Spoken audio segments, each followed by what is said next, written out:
المنع ديال التنقل، ولكن نشري ورقه وشاريها بثمن ديال 300 ولا 400 درهم ونجي حتى للملعب وتقول لي 1000 درهم، يعني راه مبلغ اللي داكشي اللي كان يتمنى يعني تعهد به شحال هذه داروا المحمديه اليوم، اللي قال ملي غنكون راجع غندير لهم 600 وندير لهم كذا وندير لهم كذا، لان العام اللي فات كانوا زادوا في البي ما عرفت 70 درهم ولا 60 درهم اللي كانت ازمه ماليه، داروا هما اليوم، ولكن ها هما الناس جابوا اللي تيكيشراو اللي تيكيديروا ب 1000 درهم وبكذا وتمنعوا انهم يدخلوا. باش من حق تمنع واحد المواطن انه يدخل يتفرج في الماتش ديالو؟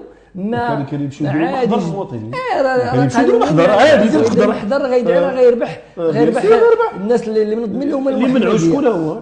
حيت ماشي معقوله اني غادي نشري ورقتي وغادي نجي نتفرج بوحدي ما معايا حتى شي واحد، وكتجي كتقول لي اش هذا الميز ديال لا كازا لا والمحمديه والرباط لا والدار، هادشي ما خصوش هادشي ما خصوش يكون خصوش يكون اللي عارفين هو منع التنقل الجماعي. وي منع التنقل الجماعي خارج من وزاره الداخليه لانه كيدير الشغاب، لانه كيتسبب في مجموعه ديال الاشياء، ولكن اللي كنت غنجي بوحدي بمفرد ديالي ولا مع جوج صحابي ولا كذا باش انني نمشي نتفرج وشاري التيكي ديالي وندخل بها ونتعامل، ما عاد نهضروا على داكشي اللي وقع من بعد الماتش وهذيك الفضيحه اللي داروا الصحفيين. انا ما فهمتش مباراه جد عاديه، ما كاينش شي جمهور، ما كاينش شي جماهيري جدا، مباراه عاديه مخرجين زين باور ماسكون بواحد الطريقه ما عرفتش شنو واقع، ما عرفتش هاد الناس المحمديه شنو هي العقليه اللي عندهم ملي كتجي تلعب معاهم الرجاء، شنو زعما شنو الميساج اللي كيبغيو يوصلوا يعني علاش غير الناس غير الرجاء. حنا عارفين علاش غير الرجاء، ولكن خصنا نتعاملوا تعامل اللي هو بعقله، خصنا نتعاملوا تعامل ديال واش حاضرين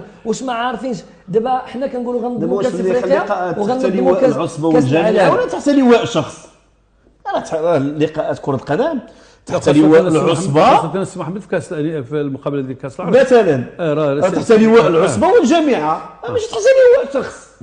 راه خص العصبه والجامعه هما اللي تكون عندهم اليد ماشي شخص.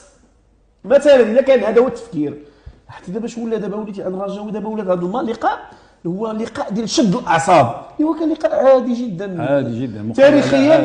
انا كان كيجيني بحال شي لقاء تكميلي عادي زوين بيناتهم اللي يربح مرحبا به، ديال الناس بحال كانوا مسيرين مع بعضياتهم طوال الزمن. ما عرفتش هادشي اللي تقول دابا. وعلاش تمنع الصحفي انه يدير الحق ديالو؟ انت باغي تفرض على الصحفي فين يوقف وتفرض عليه؟ ما يمكنش. لا تدخل تفرض عليه، لا كنتي منظم جامع الصحفيين في واحد القنت ومانعهم انهم يمشوا يعني الندوه الصحفيه ومعذبهم بديك الطريقه. انا ما فهمتش. لا الندوه الصحفيه كاينه بعض البلاصه كاع ما خصها تكون فيها كاع. لا لاش هاد المعامله كامله بهذه الطريقه وماتش جد عادي بين جوج ديال الفراقي وما كاينش شي جمهور اللي غتقول راه ضغط جماهيري وكان سوء التنظيم. هذه الماتش ما داروا منه واحد البوليميك اكثر من داكشي اللي كيستحق، اكثر من الماتش ككل. عارفين الوضعيه ديال المحمديه كيفاش دايره، عارفين من الانديه. واحد الاضافه السي محمد قلت لي هو المقابلتين بجوج، لا ديال الكاس العرش ولا ديال البطوله، ما مني خرجنا في نهايه المقابله راه ما كاينش اصطدام بين الجماهير ولا شي حاجه.